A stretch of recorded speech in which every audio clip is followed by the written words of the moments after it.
Thank you very much. Okay, welcome everyone. This is State Building Code Council Legislative Committee for February 1st, 2024. I see a few members on, but maybe we'll try to take roll just to see if we have a quorum, please. All right. Todd Byruther, Here. Damon Doyle, Chell Anderson, Micah Chappelle, I am here. Jay Arnold, Jay will be late. He will join somewhere around 9:30. He sent me an email last night. okay, Matthew Hepner, Tom Handy, Present. and Representative Alex Rummel. Okay. So at this point, we don't have a quorum, but with Jay Arnold joining later than we should. Don't we have 4? Oh, we have 3. Okay. We have 3, yeah, Yeah, present. yeah. All right. Oh, Chill. I saw We have Chill. four. We have Good morning. Shell. Sorry, I'm a minute late. I think we do have quorum then, right? With We do four? have quorum, Yeah, yes, we do. 4, we do. Okay, thank you. We'll continue with, would anyone from the public like to be recognized?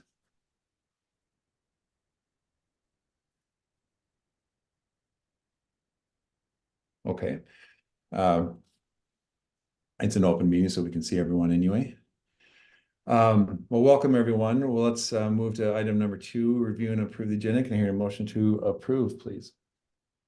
So moved. Thank you. Joe? I'll second. Who moved it? I thought somebody else moved it. Oh, okay. This is Tom. Sorry, I Okay. moved. I think Chell and I said it is. All right. Thank you for the record, Tom. Thank you, Tom, and then Joe. Second. Any discussion on the agenda? Shouldn't be any. All those in favor signify by saying aye. Aye. Aye. Aye. Any opposed? Okay, so approved. We do have meeting minutes for January 25th. Can we hear a motion to approve those as we review them? I'll move that we approve the minutes as presented. Thank you, Tom.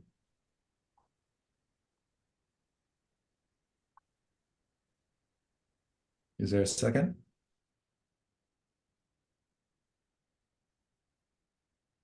I'll second. Are you reviewing, Chell? Okay. I'll give you a chance here. So there's a second. We still have time to review if you're still skimming. Any other comment?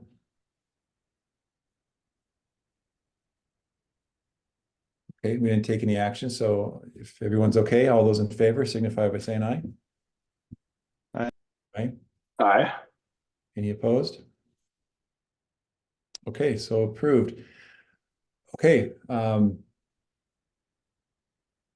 so the main purpose, as we've discussed last week, is the legislative update.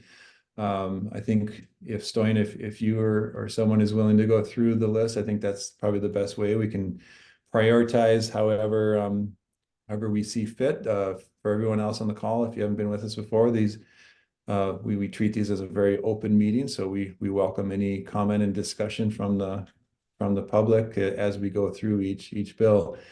Just as a reminder, the legislative committee doesn't take formal action on this without authority or consent by the main council. The council won't meet again for another 2 or 3 weeks. So our task here today is to review and flag anything either as the council or for the staff, so that we can potentially just be aware, but also if we can potentially inform the committee, the legislative committee staffs, or obviously elected officials. Go ahead, Stoyan. I'll just let you jump right in if you're willing.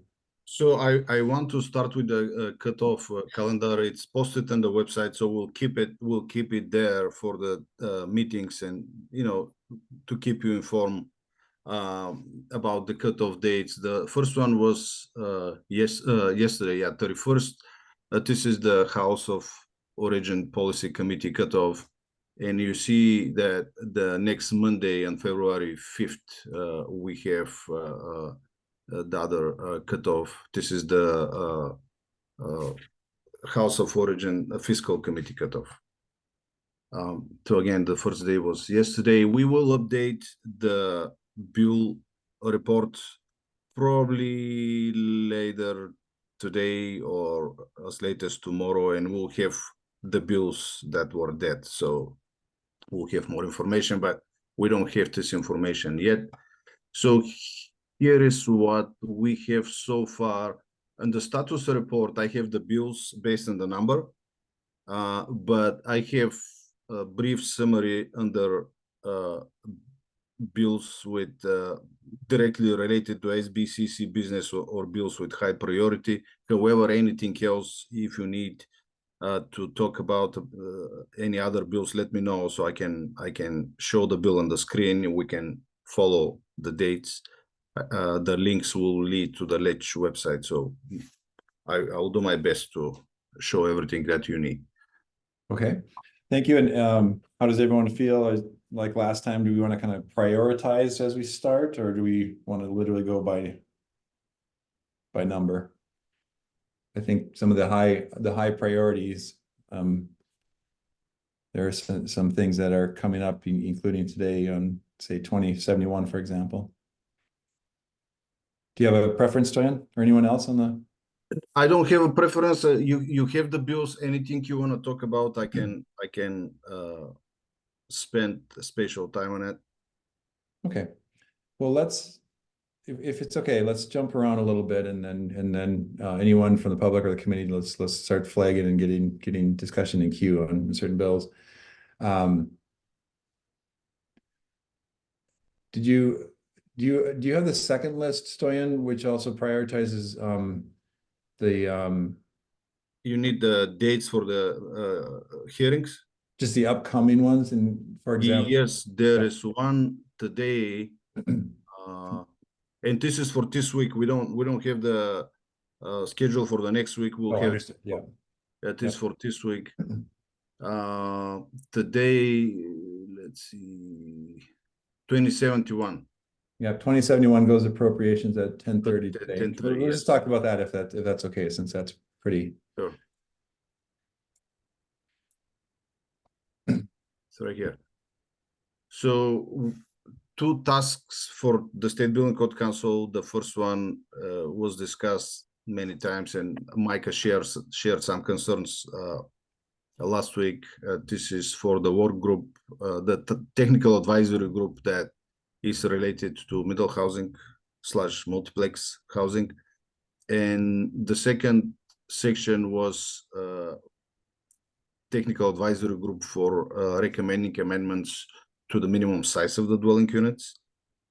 The second section for the efficiency dwelling units was revised a little bit, but it didn't change much the regulatory effect.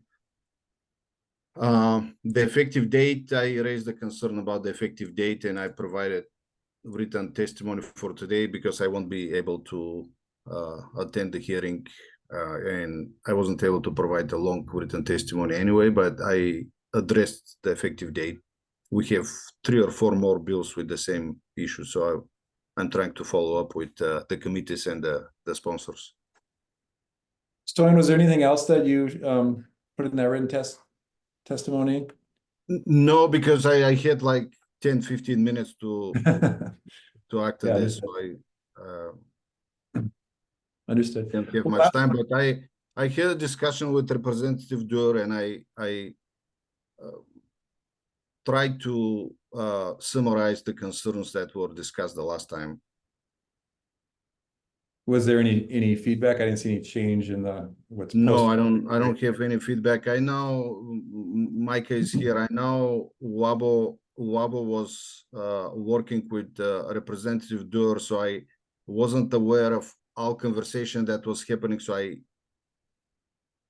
didn't want to go deep into the bill. I just didn't have enough information to do that. Okay.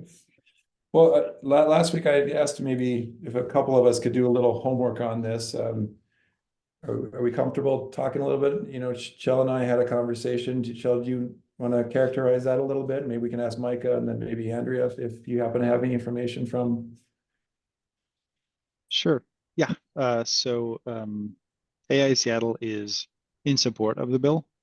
And so I asked AI, American Institute of Architects Seattle,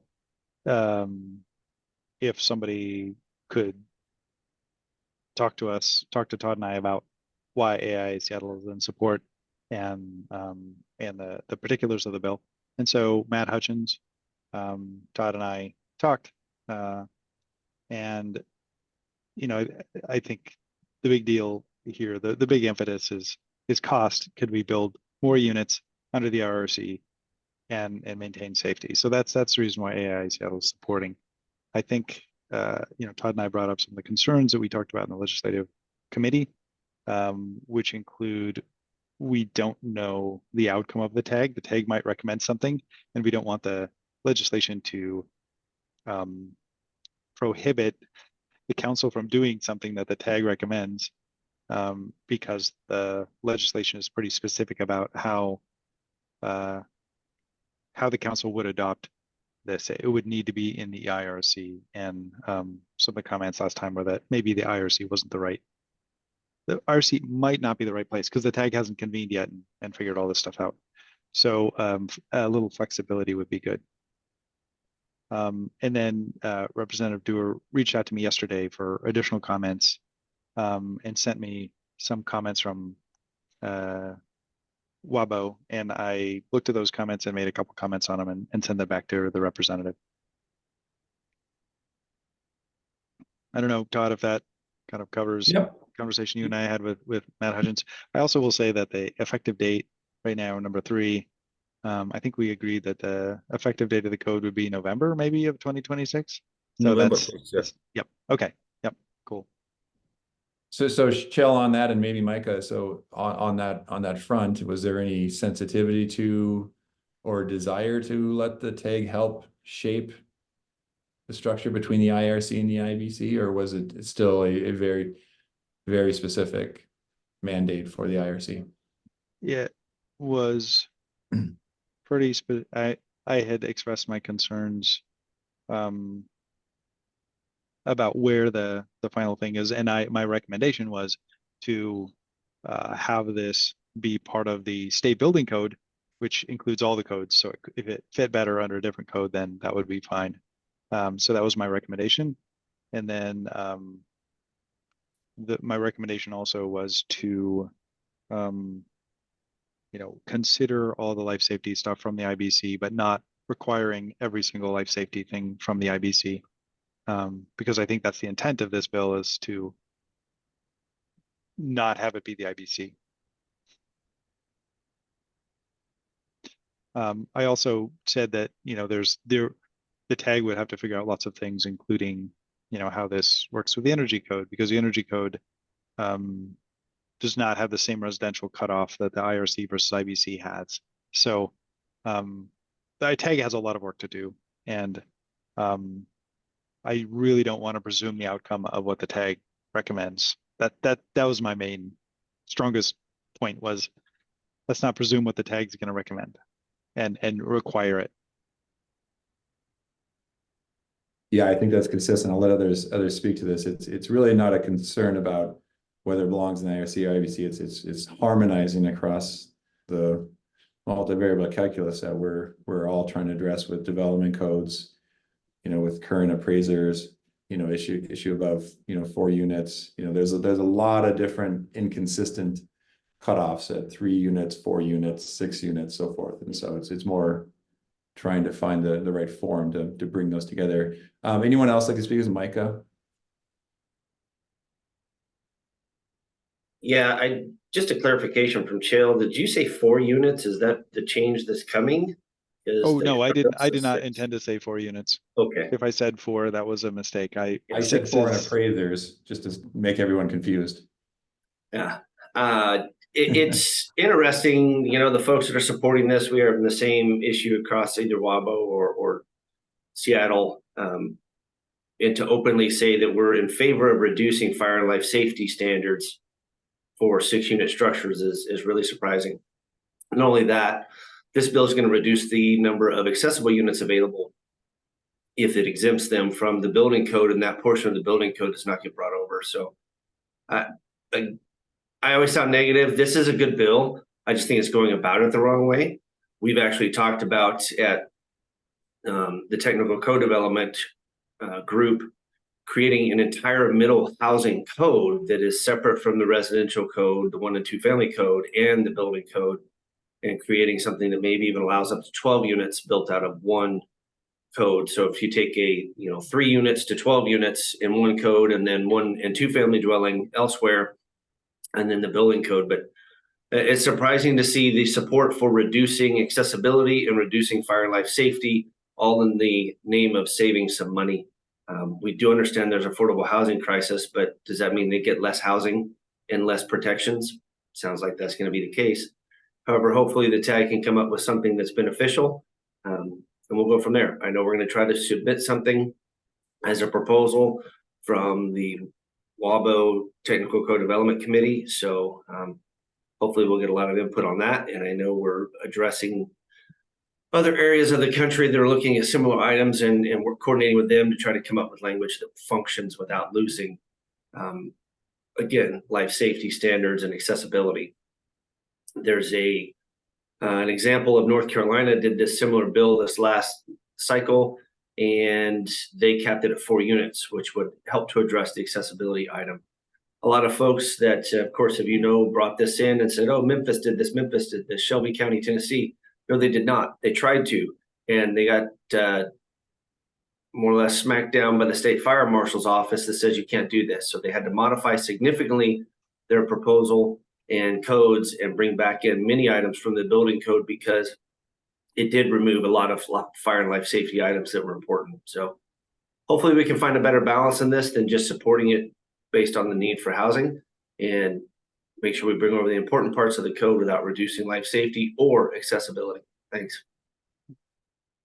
I guess to respond to that or riff off that, accessibility is a federal law, and I guess no code can reduce that from the federal laws, or would want to reduce that from the federal laws.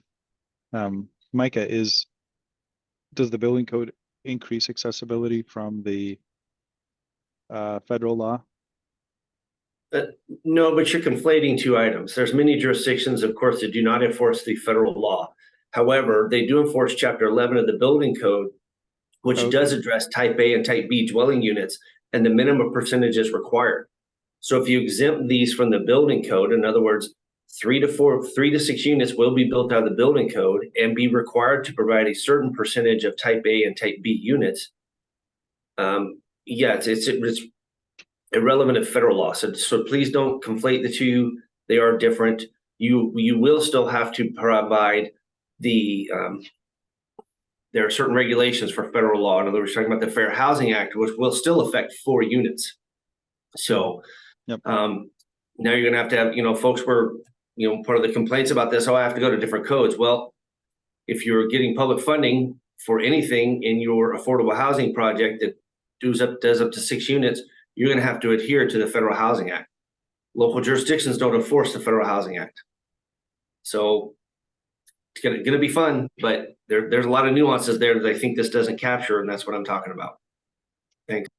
So if I can provide a little bit more clarity for the accessibility. So there are 2 sets of obligations under the Fair Housing Act for 4 or more dwelling units, regardless of public or private funds, and the ADA, which will apply to Title II entities. It will cover, as Micah was saying, public housing and housing project with public funds.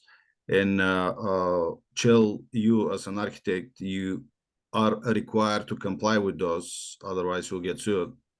Although the local jurisdictions, they have no authority to enforce it. So DOJ and HUD are really picky on those things. I know for similar issues, the city of Los Angeles got sued a few years ago for the initial was $600 million, and they keep piling in it. So that's, I don't agree with Micah very often, but I do agree with him on that one. And once ANSI 117 is That- the reference standard, right? Well, ANSI 117 is one of the safe harbors, but we have ANSI 117 2017, which is a big deal because it totally changes the requirements for clear floor spaces. So Yep. it will create some inconsistencies if the accessibility is stripped out.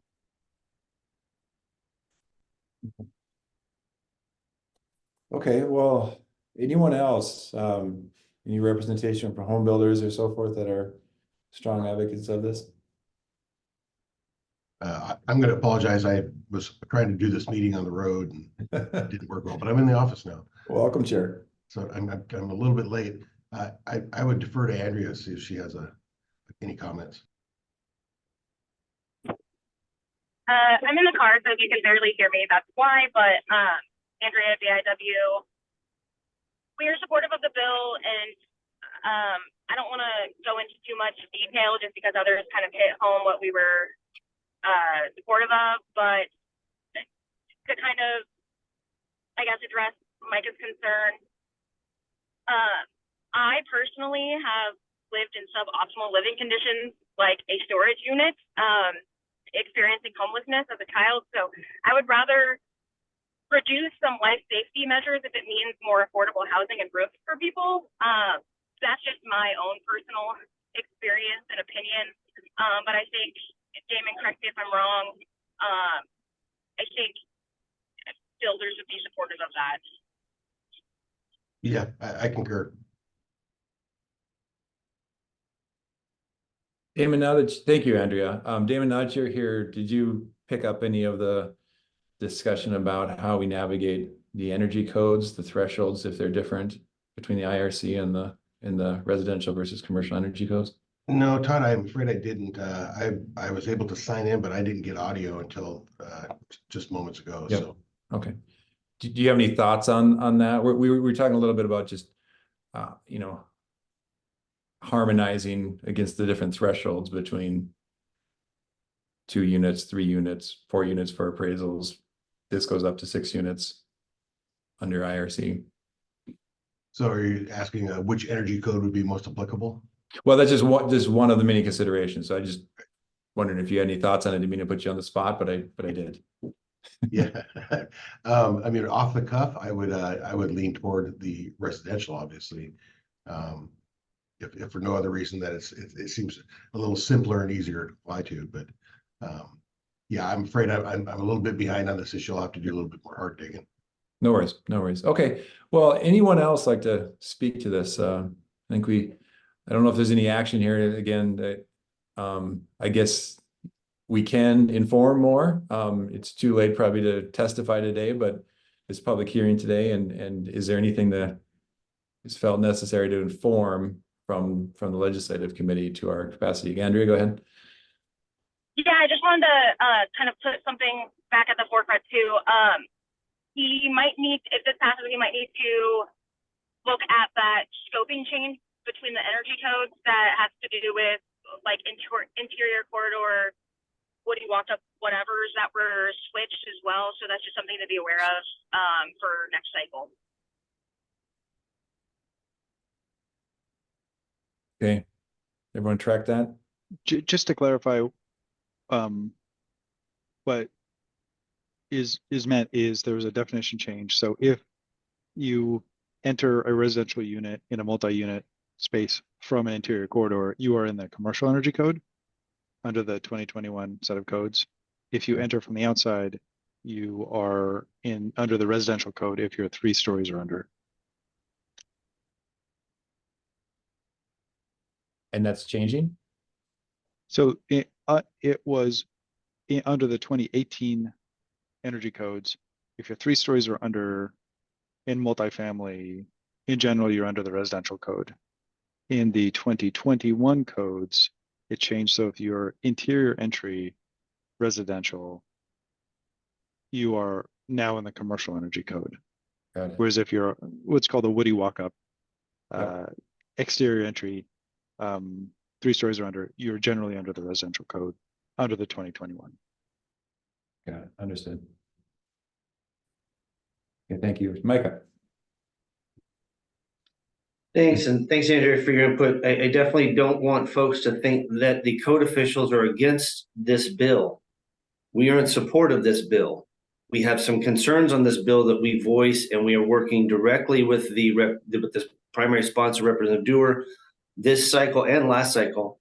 And again, we have created a work group, and I think we're probably more advanced on code change development to address this than anyone else is. So again, I don't want folks to get the wrong impression. What I'm voicing here are the concerns with the legislation and what those concerns are, or the reasoning behind those concerns based on codes. Again, we understand that folks want to get some additional housing and affordable housing, but reducing fire and life safety measures probably is not the best way to get there. And that may backfire. But again, we support this bill. We're working towards getting this bill through actively and getting those code changes done in a timely manner. I know this says create a tag. We haven't heard what that tag looks like. If it's just the building code tag and these proposals need to be in by May, we've got a lot of work to do in a short amount of time. So hopefully Stoyan can let us know what we're going to do with that technical advisory group, if it will be a special one, and what those proposal timelines will look like. I was Yeah, gonna let me just go ahead, sorry. I was going to address this. So it looks like the bill is referring to the residential code, and I was thinking about two options. First, use the residential code tag that will be established for group 2. Residential code is in group 2, or just create ad hoc or a spatial tag that will be working only on this project. I was going to ask the council to make this decision, but following up on Micah's concern, well, it's the residential code, but there are also some provisions in the building code. So do we need to have folks from both groups? It just open for discussion. I don't have the answer yet, but I was planning to raise this during the council meeting in February 16. I think we have a council meeting. Yeah, I think that's a good topic. I assumed it was going to be an ad hoc or a joint, IRC, IBC. But my question for that is, does the bill specify that it has to be submitted as a proposal? Because once it's legislative action, if this goes through, then we can go to permanent rulemaking at any time, right? Is it only that it's still trying to align the date with the 3-year cycle, or does it say it has to be a proposal in 3-year cycle?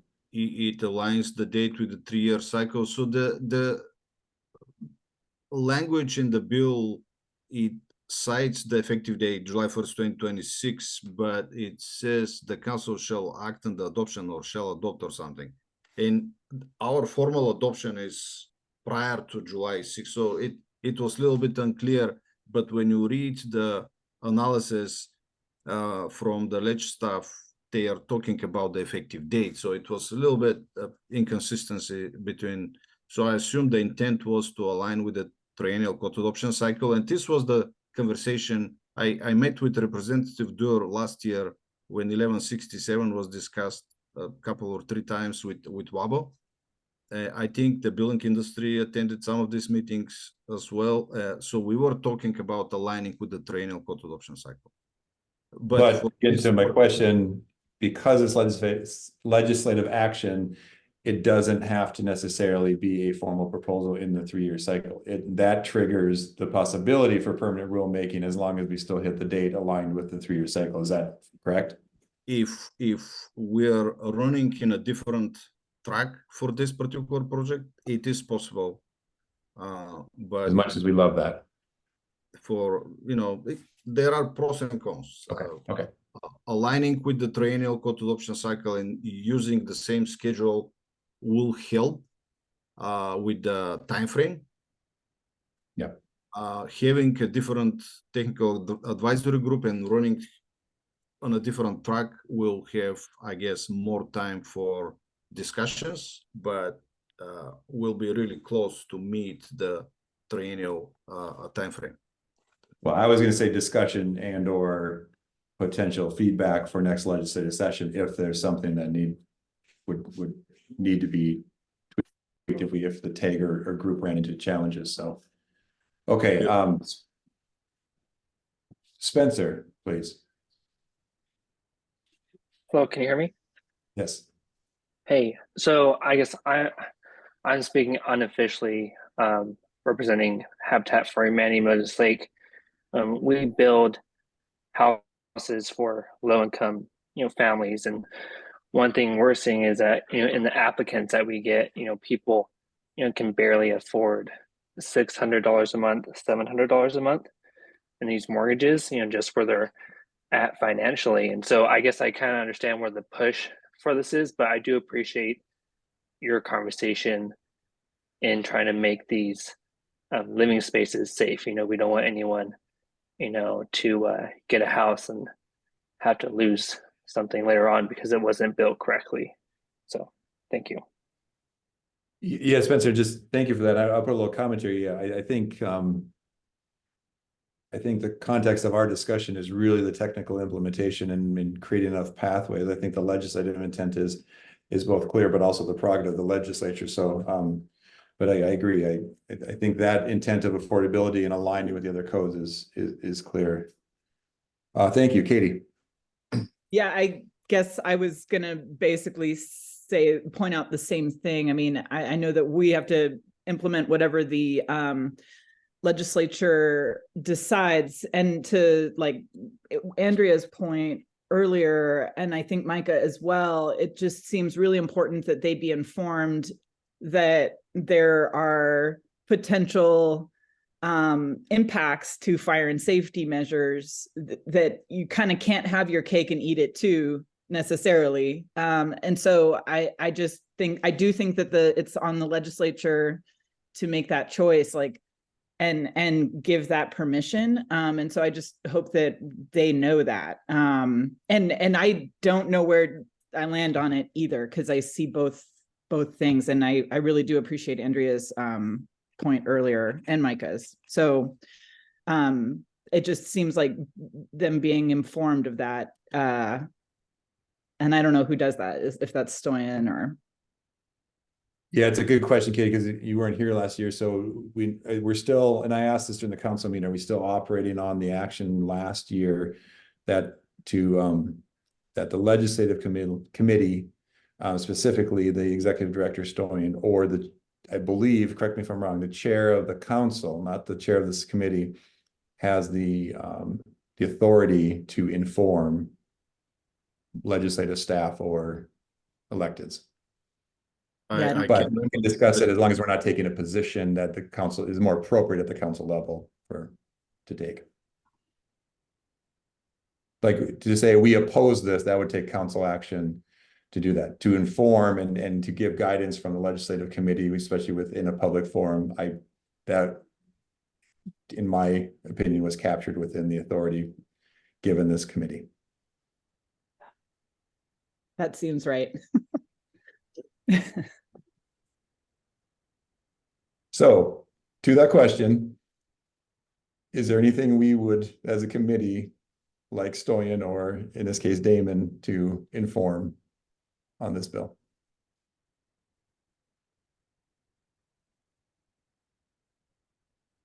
I think Stoyan, you've captured it, and so in the opportunities that you get directly with the committee staff and the sponsor, I think you can capture this, whether it's in direct testimony or discussion, right? Again, I didn't want to go deeply into the technical issues because I wasn't aware of the work that Representative Duer was the meetings with WABO, so I wasn't sure. And when the bill was introduced, I thought that this was an agreement, but I don't know the details. I wasn't involved in this discussion. I think Micah knows more than that. I don't feel competent in that. Okay, go ahead, Mike, and I'll I don't think I know more than that story, and I was just gonna say I think you're doing a fine job, and I would be more than happy to have you say something if necessary. But again, there's WABO folks, and it has not been me I get some information from folks, but I try to step back and not be involved in everything. So we do have a legislative committee through WABO that handles most of this, and I just get information on the technical side of it. So I appreciate all you're doing, Stoyan. So if you need to say something or Damon needs to say something based on some informative parts that we've talked about or have concerns with, and again, WABO has concerns, code officials have concerns, but we support the bill. I don't know if folks here have the same concerns on, the life safety or accessibility, or even the dwelling unit size. I think that they talk about the national health standard, that already kind of aligns with what we're doing. So I don't think there's going to be a big shift there. We've already have in legislation that a jurisdiction can adopt a smaller square footage than the minimum anyway. So I think some of these parts of the bill are just fine. So I feel confident that Stoyan, you or Damon can provide any information on the technical nature if there's something the whole group is concerned with. They are bringing in life safety stuff. There has been some talk about allowing this to not have sprinklers, which I found really surprising, since most 1 and 2 family, since the residential code doesn't require sprinklers except for townhomes greater than 4 units. So again, I think those are items that may be captured through the tag process and the code development process. So we support this bill. I just have some concerns on what that's going to look like in the end. And we definitely don't want full exemption from certain requirements of the building code, because they are there for a purpose and have lots and lots of historical data to back them up. So I think Stoyan and Damon are just fine in speaking for us on anything. Yeah, I think if I can summarize our conversation is that the Building Code Council anticipates complexities. Maybe that's obvious to everyone, but anticipates complexities that go across multiple codes. Obviously, the IRC, IBC, the fire code, the energy code. And in order to accomplish that, the State Building Code Council will have to convene either ad hoc or joint technical advisory groups. So enabling us to have that opportunity to help navigate through these different codes wherever it lands is important for the rulemaking process. Go ahead, Katie. Yeah, I like that. And also just kind of in terms of process, would it be helpful to kind of, given that we don't know exactly the outcomes of what the tag will find, the whatever, it will sit through another council, it'll sit through another legislative session. And so there would be an opportunity if, say, we have to lessen fire and safety or accessibility requirements, there could be an opportunity for the legislature to weigh in on that.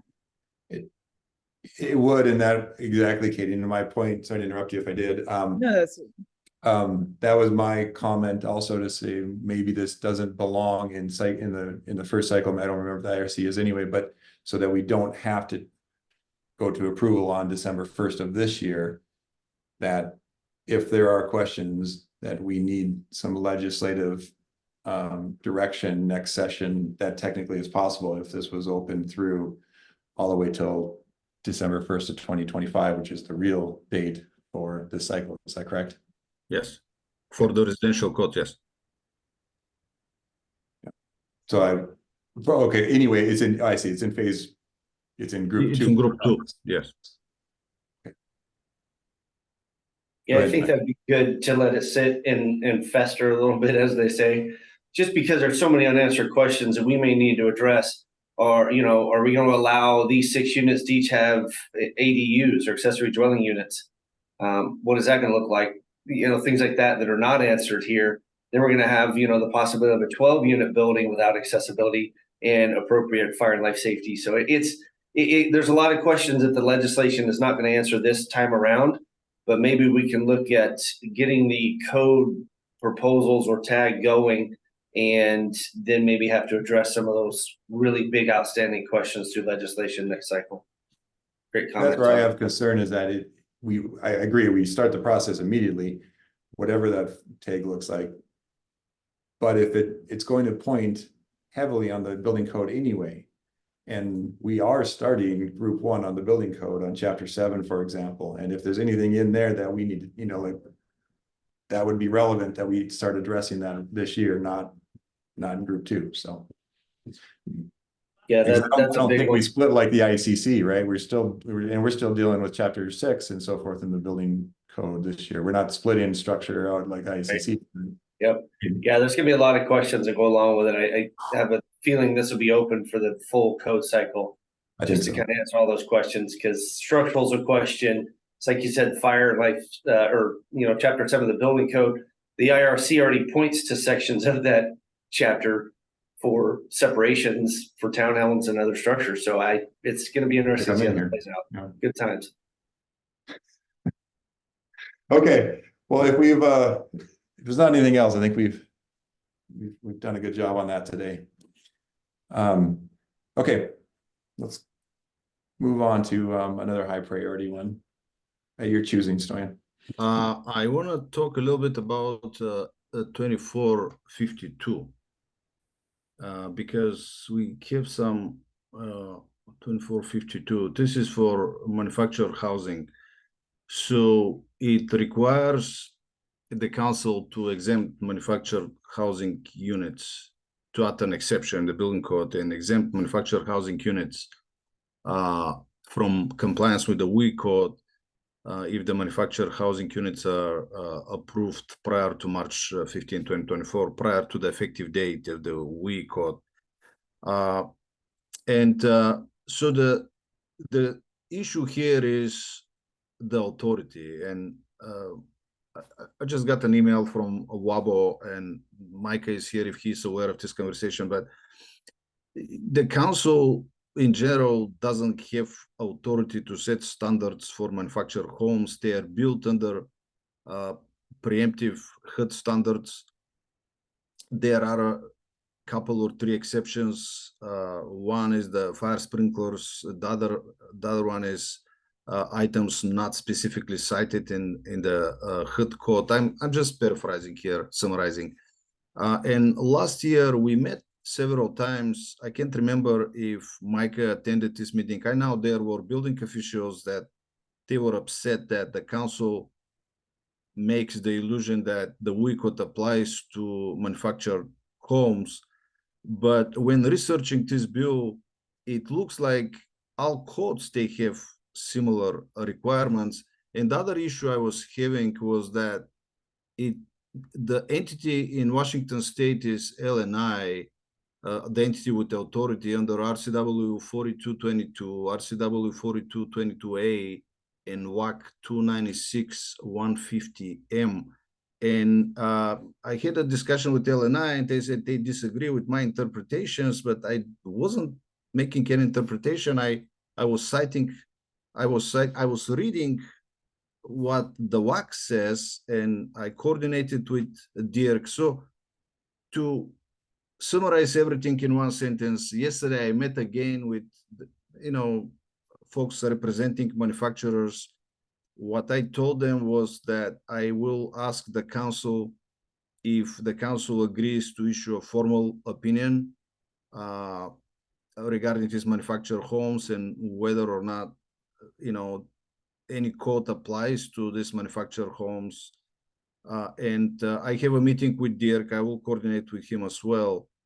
But based on the conversation that I had with the attorneys, it doesn't seem that the council has any authority to do whatever. And this bill would be odd if we are exempting something that the council doesn't require. That was the issue for the exception. I have a link to the testimony that I provided. If you want, I can show it here. Or I see Micah wants to say something. Yeah, go ahead, Micah. So I guess some of it would be outstanding questions. We're indicating that the WUI code would not apply to those structures if they're placed on a private lot or a park lot. However, no. What I was going to was the structure, not the WUI code applies to the site built, to anything built on the site and to the site, not the structure, not the manufactured home itself. Yeah, I wasn't specific to the WUI code. I was talking about all codes because WUI code is one of 10. It's not. No, sure, I understand that, but I guess and I had asked this question to the Manufacturers Association and others. Does RCW 1927-560 apply to those structures? Because that legislation says all structures. It doesn't exempt a manufactured home. It's all structures. That's the other concern with the other WUI code bills is it's all structures. If you have a structure and it's within the wildland urban interface code, that RCW applies. Doesn't matter about the code that the SBCC adopts, that RCW applies. And that's my question on this legislation. That's great that the bill says the WUI code does not apply. However, does that also mean that the legislation does not apply that was already passed? And so those units should already meet that standard as of August 21. That was my question. And again, I have no problem with this bill necessarily because, yeah, it exempts it from the code, but I still don't see where it's exempting it from RCW 1927-560, where they would have to meet those ignition resistant construction requirements. That's my question. I don't think that's been answered from anyone.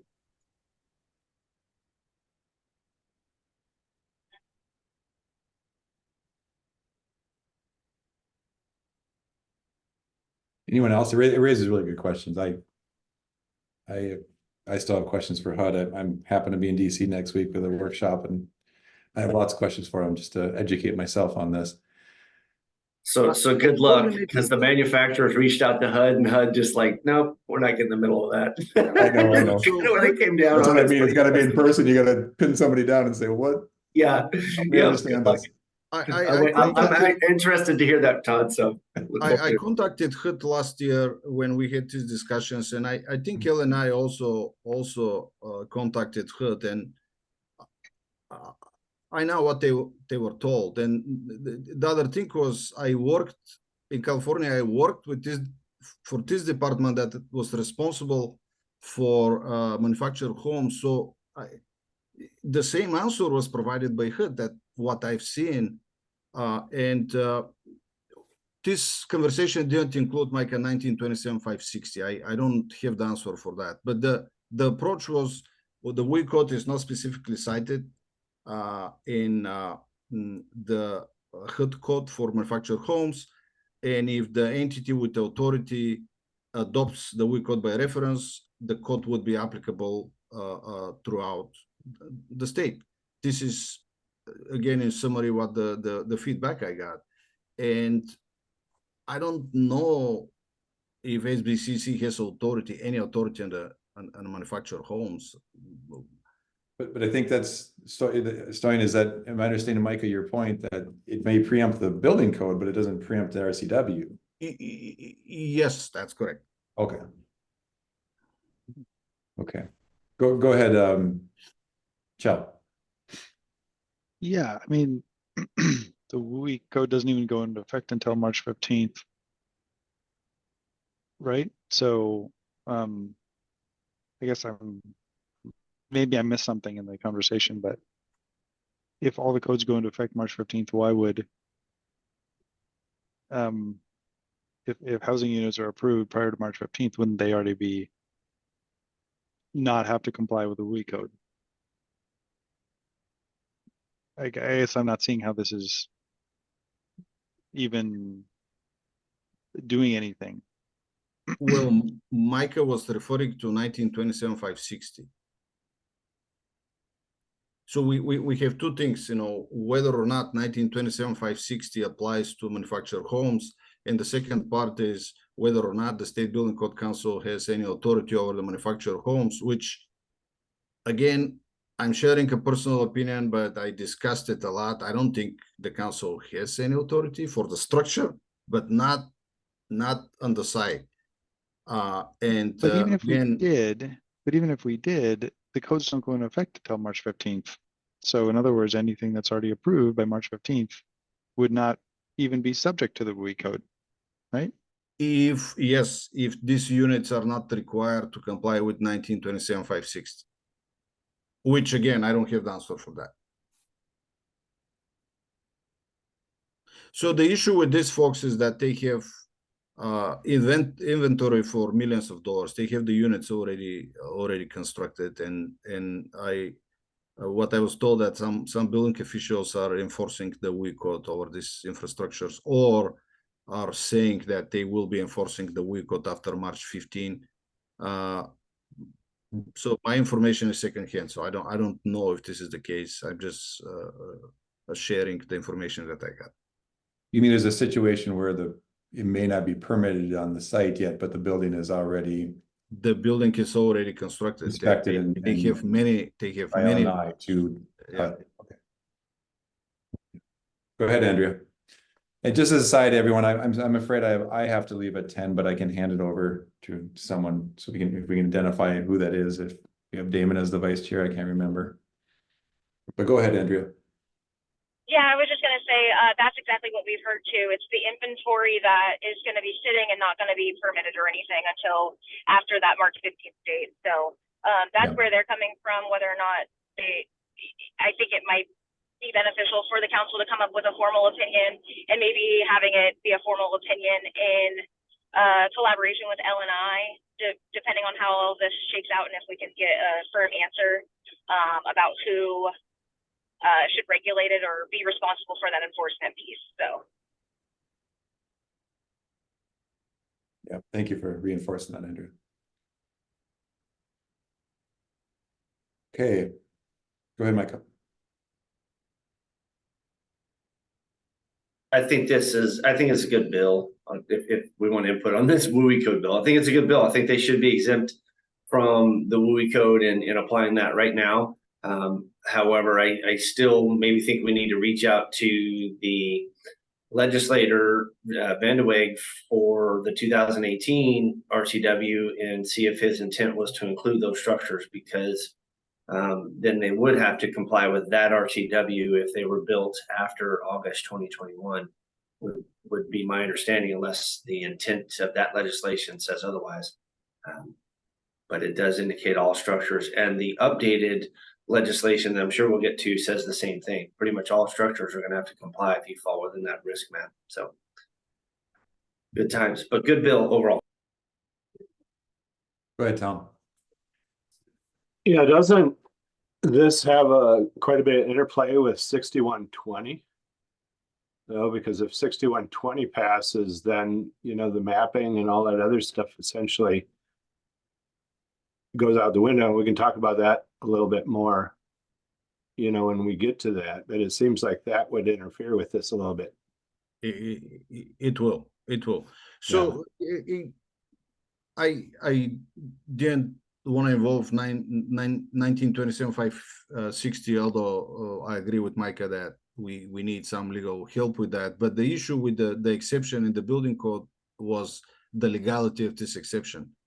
It's not whether or not the exception is good. The exception is good, but if the State Building Code Council has no authority to apply any standards to manufactured homes, then what is the legal outcome of this exception? We're exempting something that we don't require. That was the concern. I will keep talking to again.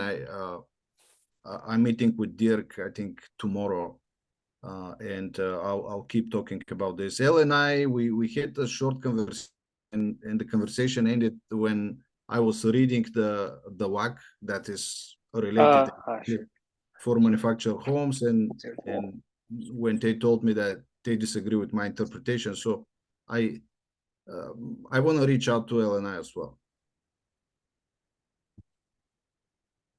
Don't we have an LNI representative as a member of the council? We have, but he works for a different unit. He is representing the state electrical inspector. Okay, anything else on that? And if not, Damon, can I throw you in the deep end here? You're the vice chair of this, right? I was just looking on the website. We don't have a vice chair identified. We don't have a vice chair for the committees. Okay. So the Damon can volunteer. Yeah, I could try and. I am sorry. I advocated last week for having 2 hours and then I came into a conflict here. So. If I may, Stoyan, how many other high priority bills do you have left on your list? Well, I have, let's see, so 1899, this is for, I think the council was eliminated, so I changed the priority, so I'll skip that one. We talked about 2071. Senior independent living, this is one that the council needs to do something, but there are no changes since the last time. It's a clear direction, not an easy task, but it's a clear direction. So if you want to talk about this bill, let's see, the kennel fire safety standards, I think we worked it out with the sponsor. DES help us on that, so I think that one is good. And this is the State Building Code Council. Micah and I exchanged some file last week. If you want to talk about it, I have, and I sent you the summary of this bill. And the rulemaking website, we are okay, I think. And yeah, that's it. 6120 is important bill. 6120. So the SBCC bill and 6120. This waste material, we're good with it. So 6120, the SBCC bill, and if some of the committee members and members of the public want me to address something, I'll be. Okay. Are we looking? So we got cut off is what, next Tuesday? Is that correct? The next cutoff is next Monday. Next Monday. Fiscal cutoff, yeah. Yeah. Is there anything any action we need to take prior to that? I don't think so, but again, personal opinion. Right. I mean, I don't think we're going to get anything new introduced between now and Monday. So. Well, we have this SBCC bill. So they were companion bills, but the Senate bill 6291 was modified in one way, and the House bill 2465 is modified in a different way. So I'm not. I guess they need to Senator Rommel and yeah, I promoted him. Representative Rommel and Senator Wilson, they've been talking a lot, so I guess they will agree on the language. But other than that, I mean, I don't see. Yeah, both of those bills are out of committee and into rules. So there's no action. There's nothing we can do to affect them until they go to the opposite house. Not at the moment, yes. Yeah. So, and I did take a moment and skimmed over both of them, and you're right, they're similar but different. So, well, Todd, if you need to pop off, I can go ahead and wrap this up. I think you're right, Jim. I think we're nearing the end anyway, but thank you, everyone. Yeah. See you next week. Okay. Let's go down to that other bill you were mentioning. I think it's further down on your list. We have somebody who wants to speak. Is that Craig? Yes, I'll keep it real short. On the two bills that deal with State Building Code Council streamlining, it gives a general reference to RCW 3405. In fact, it should probably reference RCW 3405 subsection 328, because the council is a significant rulemaking agency. So you're not under normal rulemaking, you're under rulemaking for significant. And if the bill passes, it would conflict with other portions within your statute that name you as significant rulemaking. It's just a slight difference on the procedures, and it would be important to make sure it makes the right reference. Thank you for letting me comment. Thank you, Craig. That was a good catch. Okay, Stoyan, go ahead. Well, what do you want me to do? Answer the. I'm sorry, you had one more bill that we hadn't talked about yet. 6120. Yes. I'm sorry, folks, I have to drop. I have to go meet with one of the state representatives. But I do have some concerns with the State Building Code Council bill. Again, no off-cycle rulemaking allowed unless directed by legislature. It doesn't clarify if we don't adopt within that 30-month timeline, do we get to adopt it all? I think I asked that question before. I mean, there's some timelines in there that are set without input. And again, I think as I mentioned in the last meeting, we developed a work group to address some of these issues. And now it's being put in legislation by direction of the director, Stoyan. I know we had some heated debate last time, but that is what's occurring. And without input from the council, I believe you were actually asked that in the public hearing, whether or not the council, the full council, backed this and was supported. And I don't remember what your answer was. My answer was that I believe, don't have a direction from the council, and I'm and yet here we are moving forward with substantial changes to how the council functions without council input. And I think I understand that this is still a public process through the state legislature, but I think this is just bad form and bad precedence. And there's a lot of unanswered questions. And I don't think that we as a full council should support this without further input. I think it puts a limitation and some barriers up to participation that we already struggle with. So it's unfortunate that it went down this way. I think it should have had more robust public input through the council itself, and major areas of concern may have been addressed without having to be put into state legislation. Thanks. I have to jump off and meet with another representative. Thank you, Micah. Let me clarify a little bit.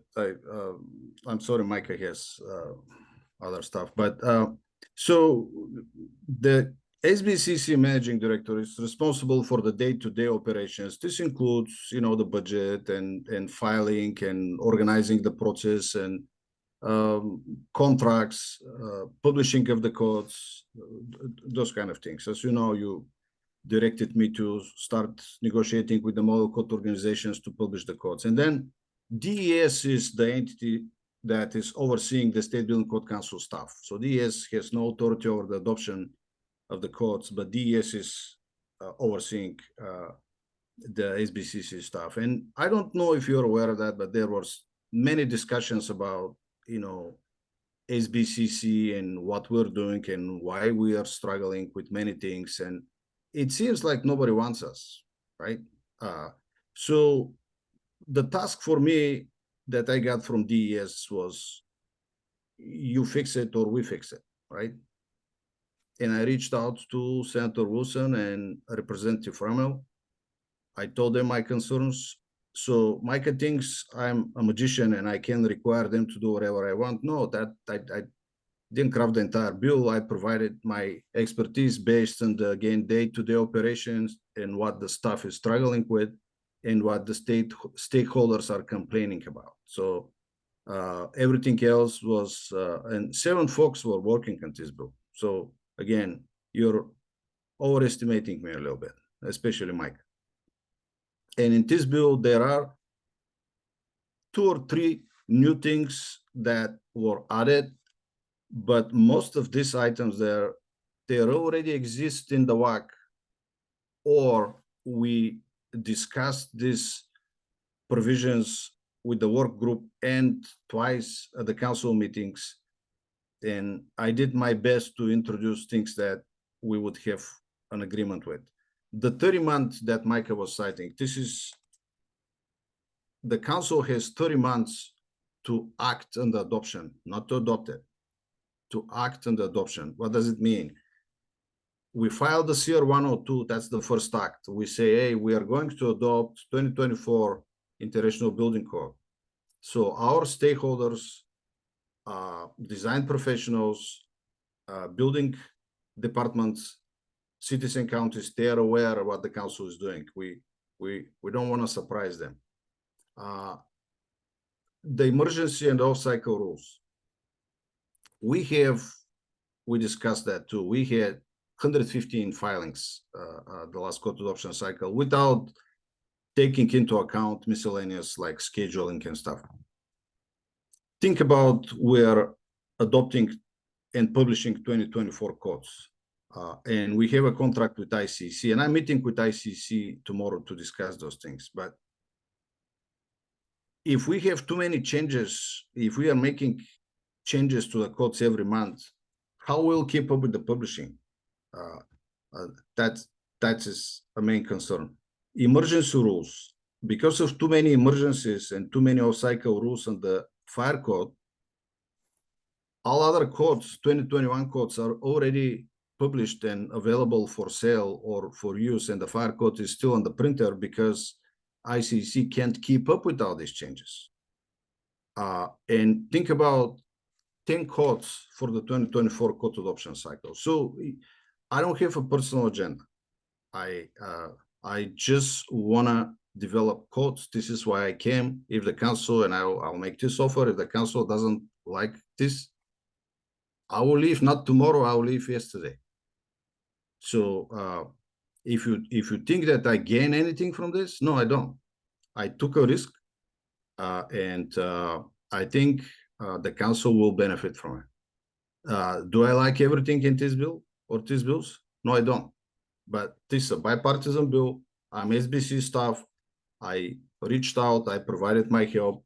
Everything else, we have a senator and a representative that they are communicating very well. For me, that was my win. That was my gain. I had 2 ex-officio members work together. So everything else, we have big support on this bill.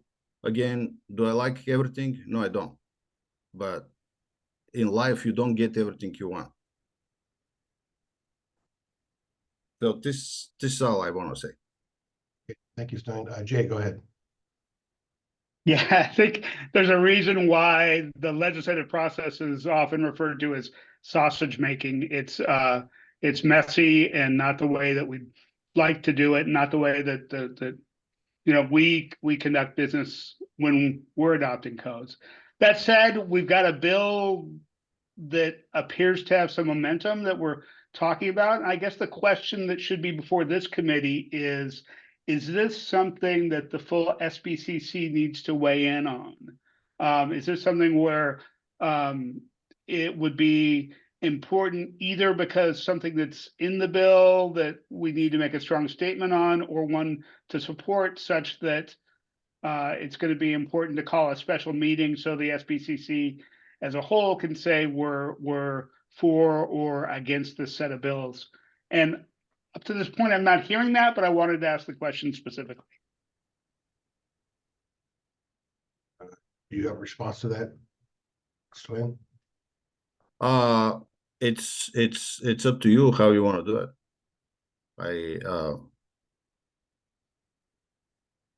But I'm guessing, I mean, what I'm hearing so far is some things that are not ideal, but nothing that's, a critical showstopper in the bill language right now. Is that a fair characterization? I like Damon had said, I also have only been able to skim the bills and haven't been able to go drill into them since you said around substitutes last night. In my personal opinion, there is not a deal breaker except the off-cycle rule that Micah was talking about. I offered an amendment to allow the off-cycle rule during this interim cycle with 2/3 of the council members. And the reason for this is if the council doesn't have 2/3 majority, then it's not ready for a prime time. The other thing is whether or not you like it. If you want me to have a contract with model code organizations and publish the codes, the council needs to have a time frame for this off-cycle rules. That 22 emergency rules, 18 filings for off-cycle rules. That's too much. And I use an example that if somebody writes a book, a bestseller, and we buy the book today, and the author keeps writing, and after 6 months we meet and discuss this book, we'll have different books. That's the thing. And with the codes, we're talking about health and life safety. Damon, Ann Larson wants to speak, and Ann Larson is the person overseeing the administratively the council stuff. Yes, please, Ann. Yeah, thank you. Yeah, Special Assistant to the Director, Stoyan is my direct report, and the full council sits underneath of me. So as far as DES, we are under statutory authority to provide the administrative support for the council. And I think folks are aware of the challenges that we have seen, not only with staffing, with some of the legal, the risks associated with that. And in part, Stoyan and I work together to find ways for this administrative efficiency. The way that we're currently operating, there's a lack of clarity. And this bill is, from what I understand, providing clarity of things that are already occurring in the bylaws. As Stoyan mentioned, it is a bipartisan bill, and there are things that I'm not going to take a position on the policy aspect of it, but ways that we can create a more efficient running council, that we can create a better situation for staff. I completely support Stoyan and staff to make things easier for their job. And I think that's what this bill ultimately does. Again, not going to take a position from the agency or the governor's office from that on the bill itself, but anything that we can do to provide administrative efficiencies for the State Building Code Council manager and his staff, I fully support. Thank you, Ann. Micah. Thanks. I definitely know there's some important parts of this bill, but again, as mentioned, even Ann just mentioned that some of this was going to be taken up in bylaws with a full, robust participation. And there is still confusion. What is the 30-month timeline? And are we able to adopt a code if we don't adopt it within that 30-month timeline? That question's not been answered. Then you're looking at the appointments from the council members. This says, and I think Todd brought this up before, and it was added back in, or verification that it's still there. Appointments can only come from the largest trade associations. What does that mean? That's not mine. So let me clarify that. I'm not, hold on. I definitely, I want to take a step back too. I'm not blaming you for this, Stoyan. It's not necessarily yours, but again, this is not a full council supported item. I know there were some full council supported changes that we had talked about for either bylaws or maybe even some legislation like this. However, this was not discussed at all. It is a wish list, and there's still confusing answers there. I understand the appointment information, the tag information, the managing director, having you in there, Stoyan, as a stated staff, things like that. I'm not in, I'm not saying, hey, we need to not support this bill in its entirety, but we're not getting changes either. So at that point, if we can't get any changes, substantial concerns addressed, then my recommendation is to not support this bill as a full council. A lot of folks saying, well, I'm not seeing a big bunch of stuff, but also haven't spent time skimming it. Well, I have. There's a lot of questions. There's a lot of stuff in here that is going to put up significant barriers for participation in state code adoption and keeping our progressive, advanced codes at the forefront. This is going to cause issues, and I disagree with some of the tasks here. And if we don't get answers provided, then it's just going to continue to be bad, whether you put it in legislation or not. That's what I'm getting at. It's not that some of these things aren't necessary. It's that it wasn't discussed. And now that it's discussed, it's like, oh, we don't care. It's got a bipartisan bill. That's not the appropriate path either. So again, I'm not blaming you, Stoyan. I think some of this has some good substantive changes in it.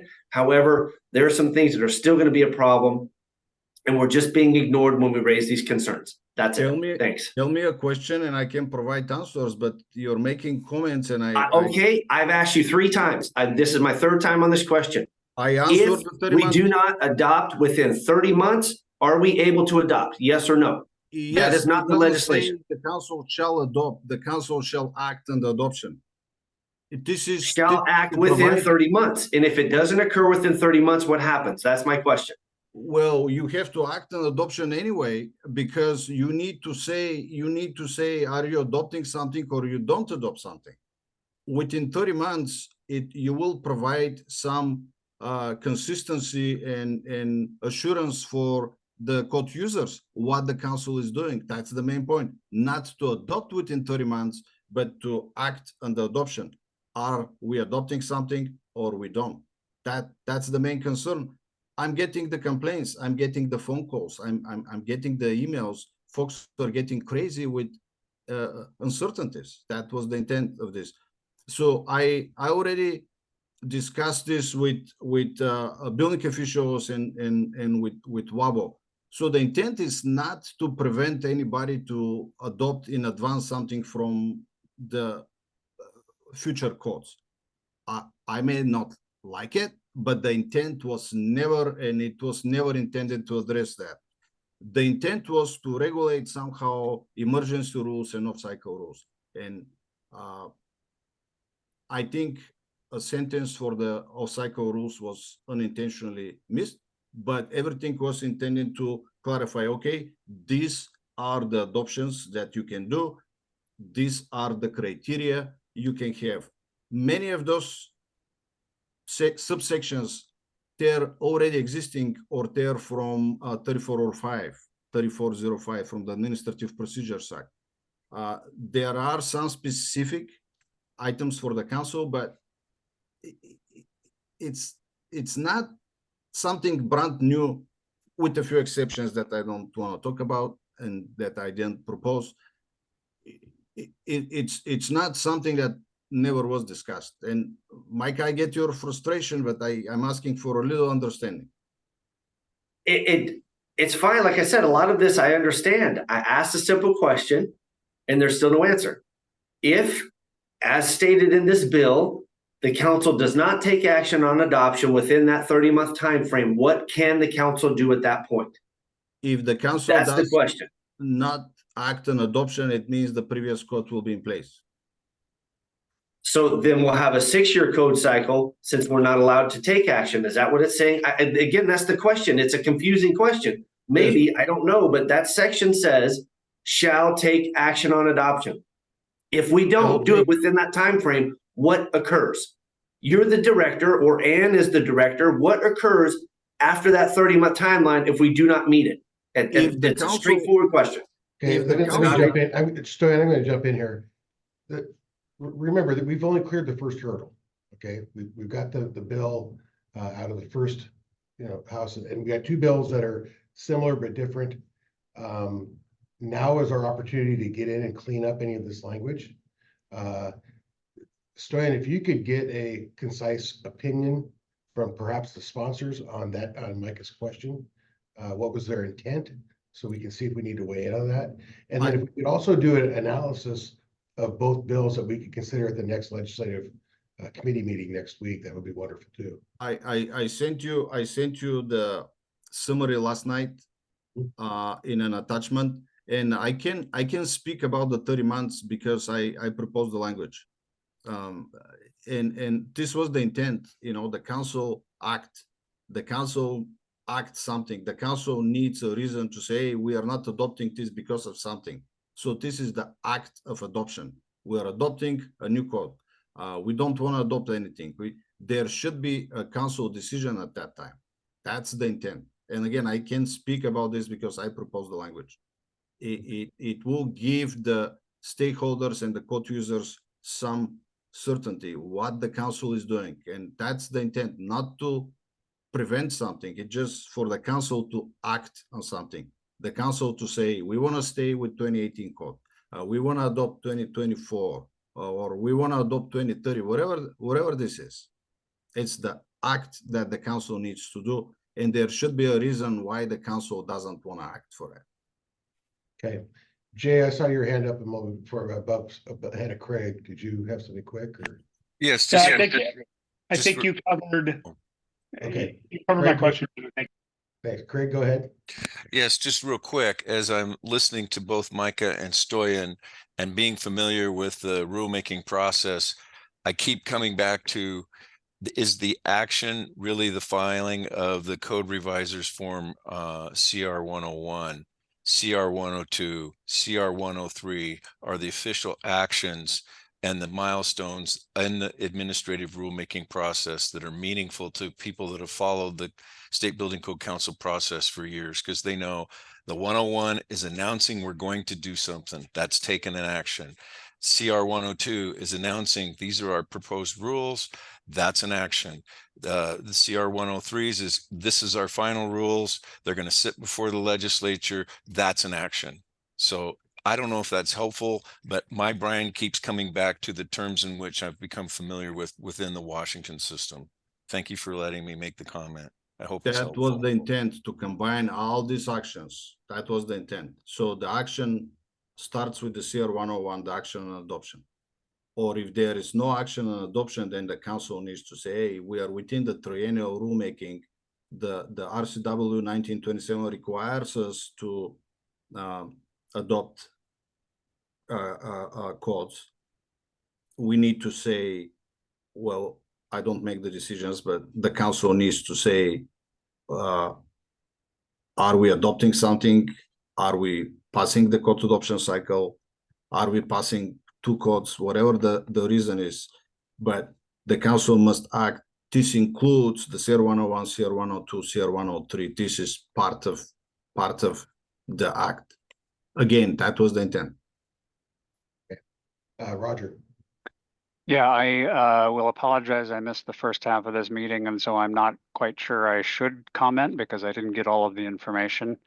But I have been here for the last 40 minutes or so and have a couple of general comments. First off, I think, you know, what I would hate to get into is having the legislature pass something that is unclear. And then we're trying to figure out what the legislative intent was. If we're in the position now to clarify the wording, which in my mind is answering the questions that have come up from Mike and others, let's be really clear what the legislature is asking us to do. And I even, Stoyan, you had mentioned a 2/3 vote. You know, we are going to have a special, an executive session to talk about the 2/3 vote. So if they're going to pass something that says 2/3 vote, let's be really clear. Is it 2/3 of the people voting? Is it 2/3 of the members? Is it 10? All of that language,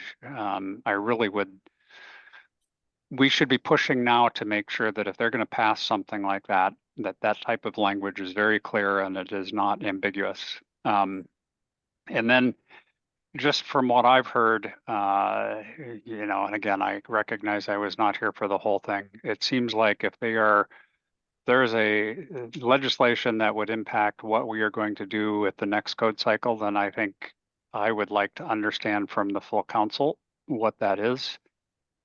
Even if we have the same opinion, we're going to need to be educated about it anyway.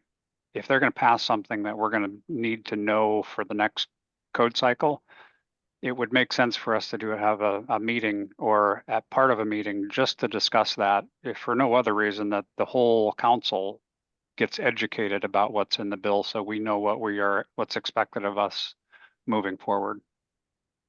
So the proposed bills, they went through 3 sets of attorneys, and our attorneys, 2 of them also provided a recommendation. So the 2/3, Roger, that you were citing, the 2/3 is taken care of. The 2/3 is 2/3 of the voting members. This is what the bill says. 2/3 of the voting members. So okay. There are members casting votes? No. Or voting members? No, voting members means 2/3 of the voting members, and also there is a language that clarifies the ex officio members are not voting members, and also language that clarifies that after, you know, whatever day it was, a council position becomes vacant, and the vacant position is not counted as a voting member. So this is taking care of as many other things. So this is not intended to add more responsibility for the council or make it difficult to follow. This is intended to make it easier to follow. And when I said that there are some provisions that are already in the WAC or in the bylaws, the reason for this is that the council will have everything in one place. Like section 6 of this bill, it gives you the criteria for the triennial code adoption cycle. It gives you the criteria for the interim or intervening, whatever it's called, code adoption cycle, and it clarifies the statutory requirement for the emergency rules. Okay. And there are some other provisions that are in this section for the council, but these are things that most of these subsections, they were recommended by the attorneys in order to clarify unclear things and be specific what the council can do. Okay, well, I still go back, and I have to log off here too, but I still go back to Micah's question is a good one, and we want clarity. If they're going to pass something that we are held to, even if it's meant to simplify it, then we should be asking the question. And it's, yeah, we support it, but we need you to clarify this piece or that piece. What happens if we don't act, that kind of thing. So this is why I sent this summary last night. It okay. was for you guys to, look it up, and then if some answers are, if you find some answers that you need, great. If you don't, I can keep talking. Again, I can't address all sections in these bills because some of them, I mean, again, this is why I said it's a bipartisan bill. We have two parties that need to agree.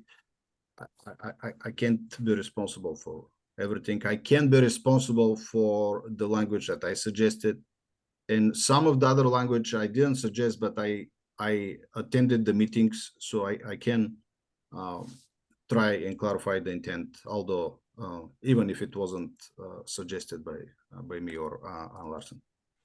Okay, before I call on Tom and Micah, just a reminder, we do have Soren did do a 5-page summary. It came out at 6:30 last night. Yeah. If anybody read it prior to this meeting, I would like to try to wrap up discussion on this item, but be prepared to spend the next meeting coming to some clarity on it. Tom, go ahead. Okay, I just want to, something that's become a little bit more muddy to me than it was before this meeting is what action means, or acting on, within this 30-month time frame really means. Does it mean that we're supposed to take final action on it or act in any manner on it? And I think maybe that's was leading to some of this confusion. If we act by, considering the 101 an action, then, almost every time we act within 30 months, but that gets us nowhere really as far as the adoption part of it goes. So the intent was start the adoption, act on the adoption, and we didn't say adopt. The initial language was adopt within 30 months, and the attorneys saw that and raised the concern. So the intent was act on the adoption. Wasn't it needs to be done within 30 months? It act on the adoption. We start adopting. We don't want to adopt it. Any act. And as Craig said, it includes, CR 101, 102, 103. It's part of this process, but it's not only that. If it needs a clarity, I can follow up on that. But the intent wasn't to require the council to adopt within 30 months. It was to act on the adoption, to start the adoption, or. So we don't have to come up with a final conclusion within 30 months. No. For code language, we just have to do something. Act on the adoption. Yes, do something. Okay. Okay. Micah? Thanks. I appreciate the robust discussion. And, there are several questions, Dorian, even though you think I'm just making statements.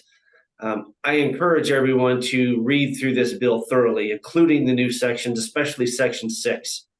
I do have more concerns. And, again, when I talked about this as putting up barriers or making it appears that this is wanting to not have participation, honestly.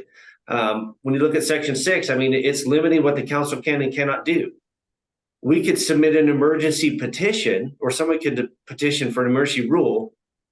And unless the council agrees by 2/3 vote, it doesn't move forward. That takes more votes than the rule just to move it forward. Again, I don't think this is accurate, and some of these items we shouldn't be doing. So that's my question, Stoyan. Does moving an emergency rule petition forward take more votes than the actual rule itself? Because that's what your legislation states in section 6A, excuse me, section 6B, item 3. Yes.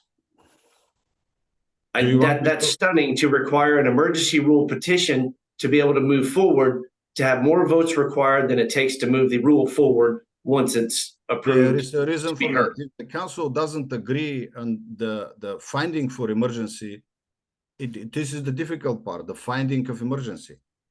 The finding, is there an emergency or not? Do we meet the criteria in section 6 and RCW 3405? That's the task. Is it an emergency?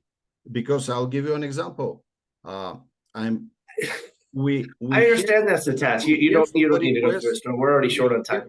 I get that. The question is to the council members, are they aware that it takes more votes just to get time to hear the emergency petition than it is to approve the emergency petition? These are significant changes that the council has not discussed. The council needs 2 votes anyway. Is there an emergency? And approve or disapprove the language. That's the task, and it's given. It's been like that for many years. The question is whether or not the request meets the criteria for emergency, because by law it needs to meet the criteria for emergency. This is why you see 2/3 there.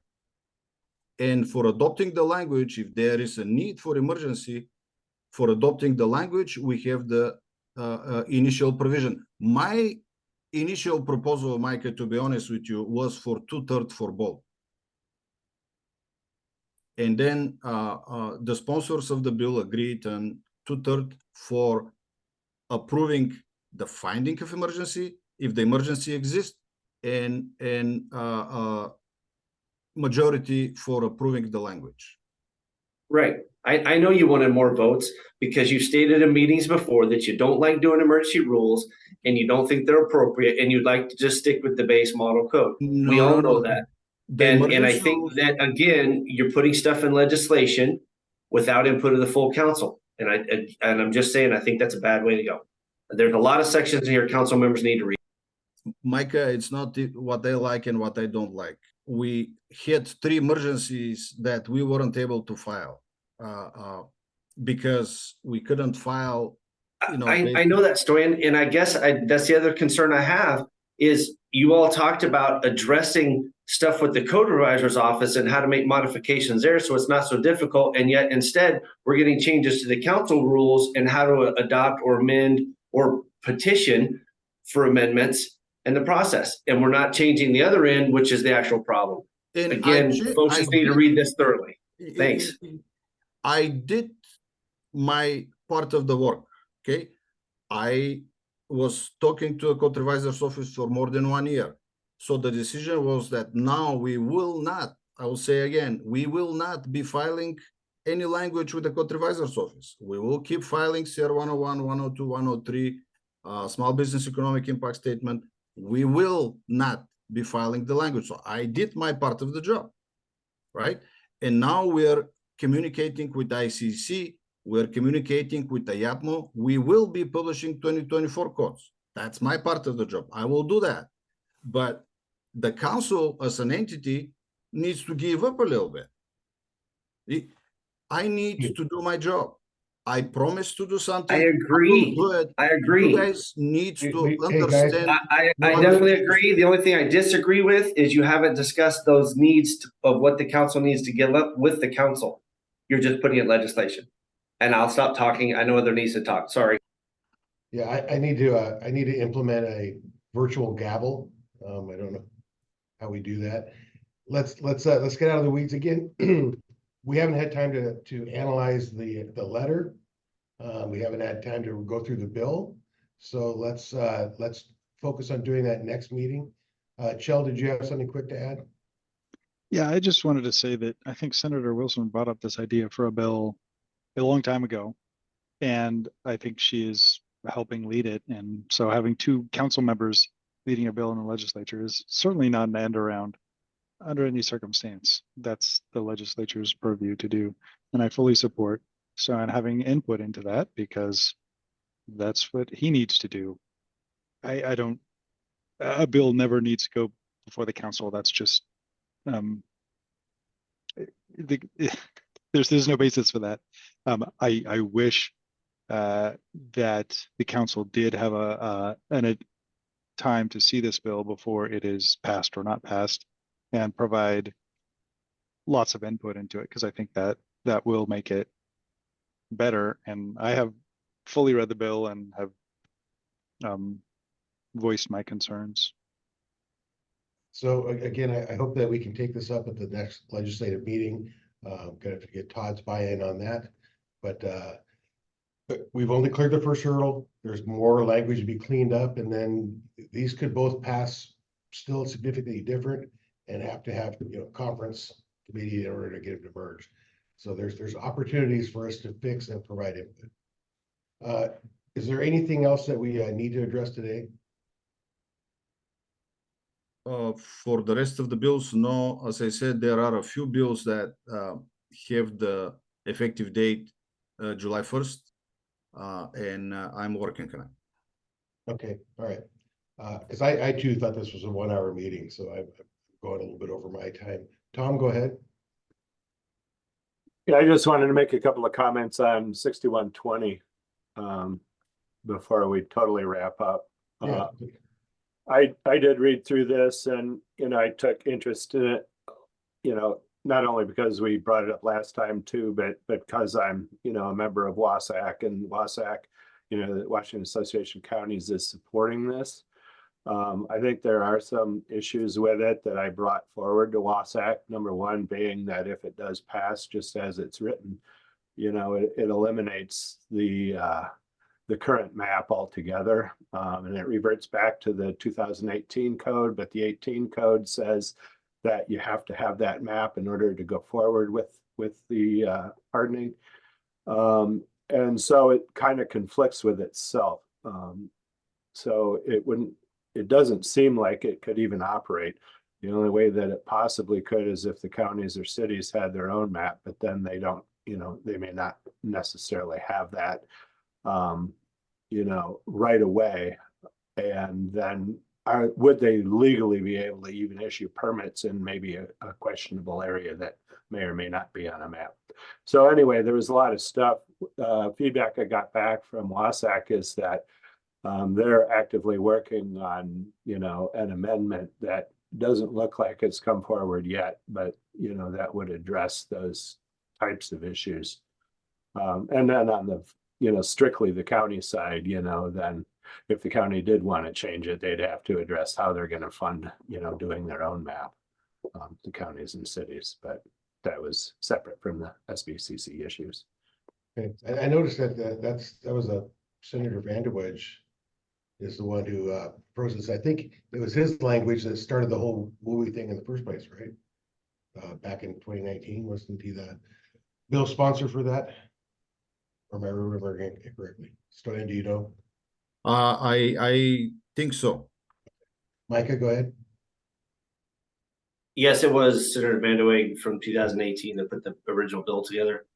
WABO's working on this bill actively. I think it's going to go through with some significant modifications, but it will change the mapping to a risk map, allow jurisdictions to do their own risk map, but the criteria will be outlined or developed by DNR and with coordination with the State Fire Marshal's office. So there will be some changes there. I think one of the bigger questions that's still outstanding is this would limit the ability of the State Building Code Council to adopt a full wildland urban interface code.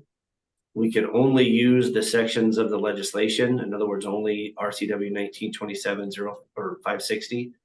So that was about the only thing in there that I kind of had some questions on if we wanted to support as the council, because it pretty much says you have to enforce these portions, but you can't do anything else with them.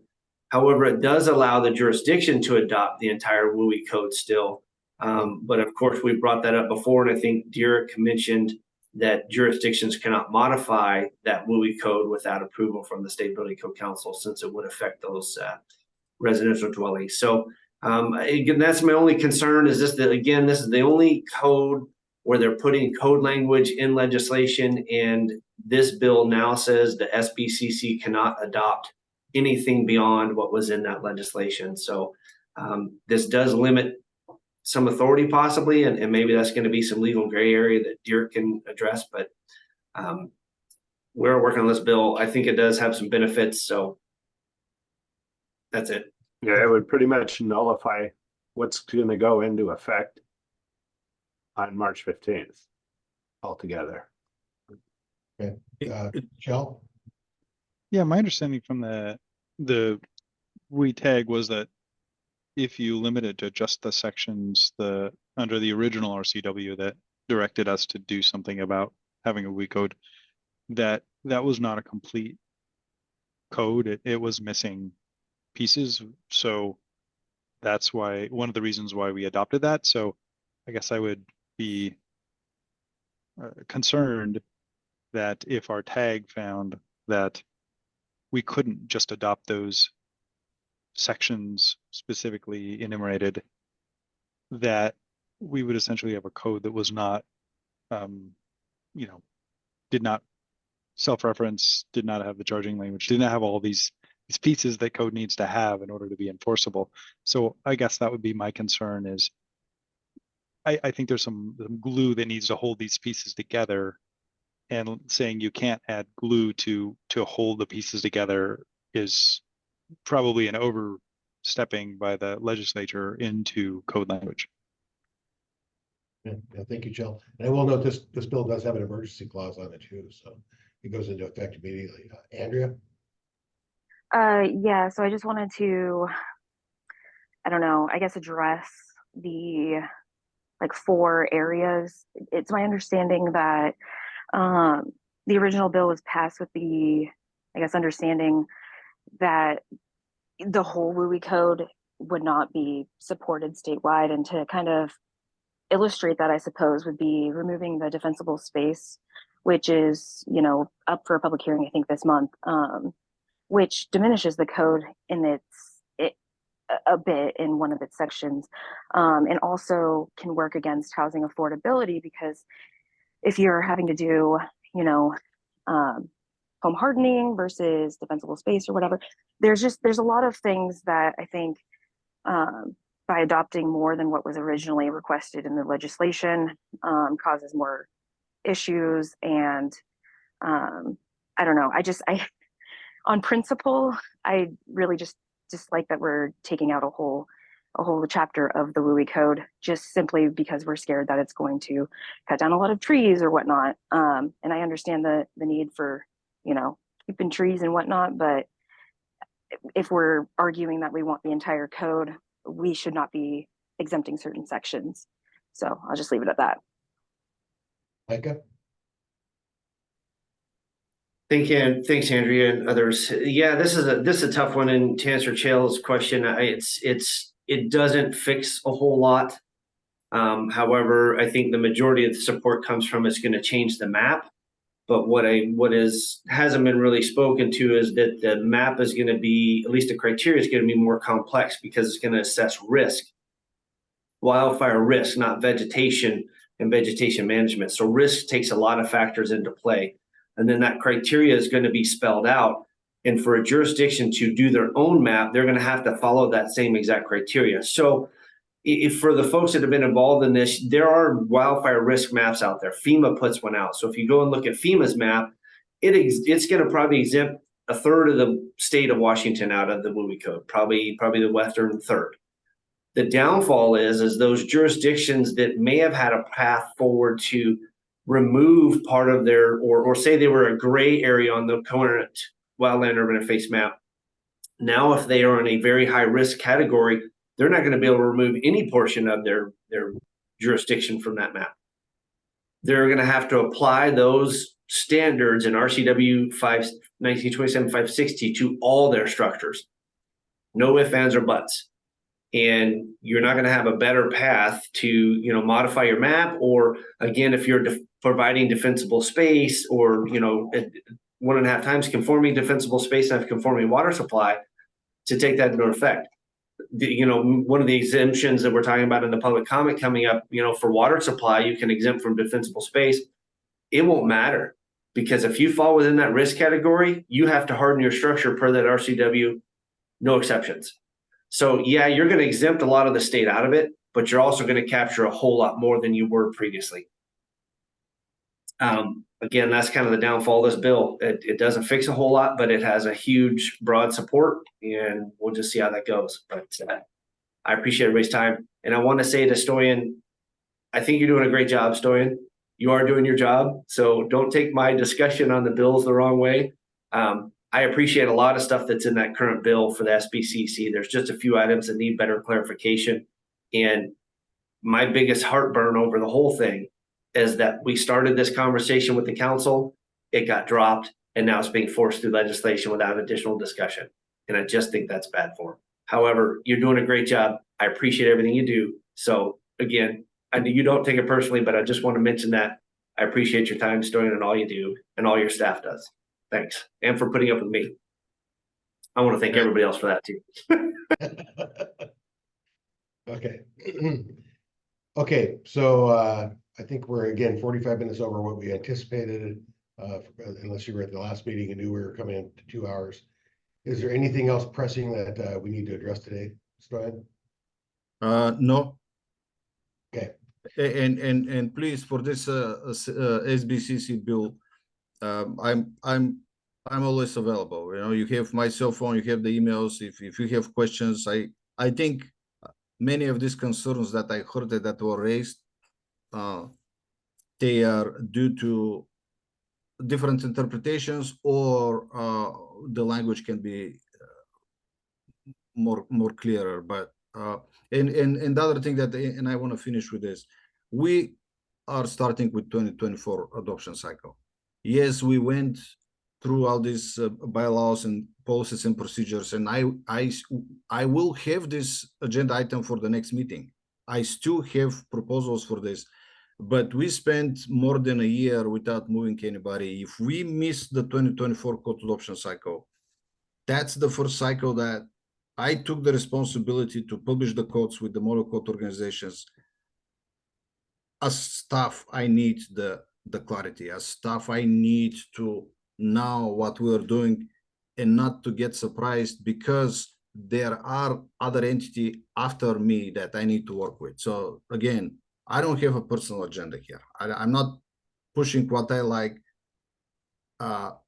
And any managing director will ask you for the same thing. So it's not for me. I'm not planning to stay for 10 years. It's just for the council to know its own policies and procedures. That's the intent for all this. Okay, thank you. Any other comments for the good of the order? Okay, I'm going to go ahead and take a motion to adjourn the legislative committee. If we want to make such a motion. So moved. Thank you. Okay, Second. we'll see you guys next week. Have a good weekend. Thank you. See ya.